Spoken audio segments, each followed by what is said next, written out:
Hey, how's it going, guys? So today I got a couple of NAMM forks for you to check out and an amp sim, 3 in total. KLP Ninja Amp is the first one we got here.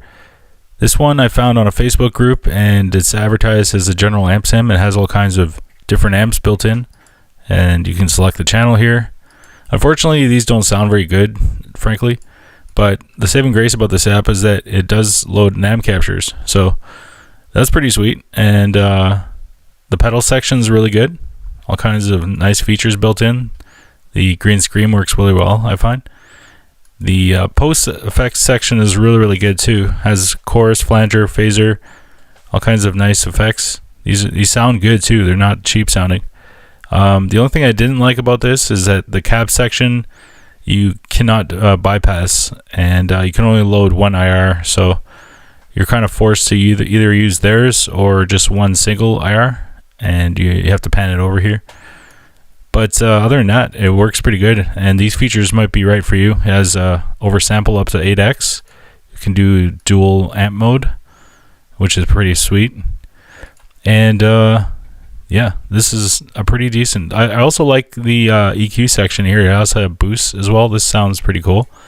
The EQ on this is really good. This one thing I didn't like about Dusty Tubes. The bass on Dusty Tube, I don't know what it is. It sounds like woofy and subby, but on this one it's the right kind. It's the lower mid-range that I'm looking for, and you can also do the scoop thing. It does that really well. Yeah, it's just a really good EQ section. This is overall a pretty good NAMM fork. Next up, we got Hornet Guitar Kit. I featured this amp sim on a previous video, but yeah, it's such a really good amp sim. It's so super underrated. It's not free though. It's the only thing. I got it for $5 though. It was on special. Now it's 31 pounds, I believe, or 32. But yeah, you just wait for it to go on special, and I think I got it around Christmas time, so either that or a Black Friday deal. But it sounds really good. It's a white box based, so it's responds pretty much like a Marshall. Like I find it sounds like a Marshall anyways, because like you crank the low end and it doesn't really do anything. But yeah, and the mid ranges and the highs is pretty much what's going on with this. But yeah, it has a lot of tonal features built in. You can change the preamp tubes, high gain tubes, power amp tubes. It's pretty cool. It's not like a huge difference, but it's pretty cool that they give you that option. It's pretty unique. I've never seen too many amps that really do that, amp sims.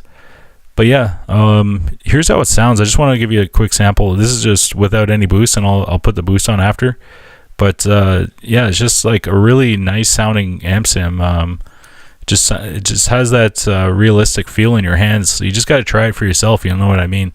Very immediate, very low latency, and another thing I like about this amp sim is that when you do single string stuff, like I'll play the riff "Don't Fear the Reaper," that 70s tune, and it does the single string stuff really well. Like most amp sims, they sound kind of flubby when you do single string, like kind of rock chords.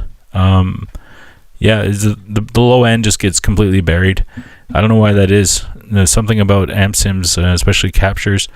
You hit the chords, and the only thing that comes through is kind of the mid range and the high end, but the low end gets completely buried. So here's a little sample.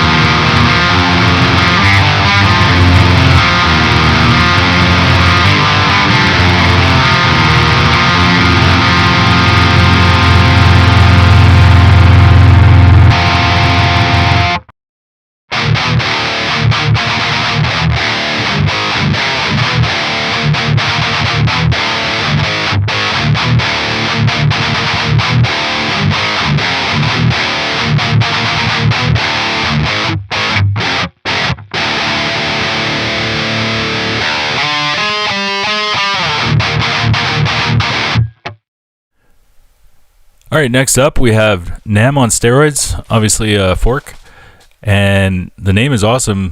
It perfectly describes what it is. It has a built-in boost, all kinds of different tone stack options, has a pre-post EQ section option, high cut, low cut filter, phase alignment, DC filter.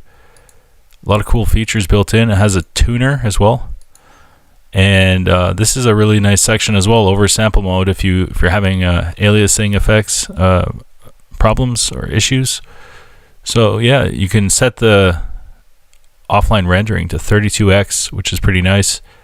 So it can really clean up your tone. Linear phase. Yeah, this is a really cool section. I don't think I've ever seen a fork with this much detail on the oversampling mode, so it's pretty cool.